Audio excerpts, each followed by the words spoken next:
The question here is asking us to determine what the scale would be for the equation given. So first let's look at the equation. It's y equals 20 times 2 to the power of x. So you know that we're starting at the y-intercept of 20, which they give you. And they say that the graph increases vertically by a multiplier of 2 every time x increases by 1. So basically when you're deciding what scales to use for the graph, you just want to make sure that it's going to include enough of the graph that you can see everything that you want to see, all the key points. Well, let's go through the answer choices. X scale from -5 to 5 versus an x scale of -20 to +20.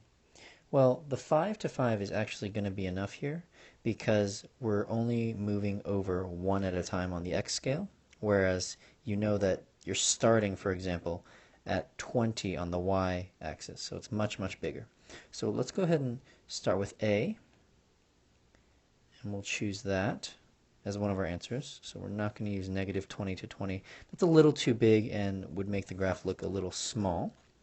And then C, a y scale from 0 to 400, or a y scale from 0 to 40. Well, a y scale from 0 to 40, you know that it's already starting at 20, as I mentioned earlier. So right when x equals 1, you'd be doubling that because you're multiplying by 2. So it would go from 20 to 40. Immediately, you've already reached the maximum scale on the y-axis after only 2 points. That's probably not going to work, so we're going to cross out D as well and go with C. So your answers here are A and C.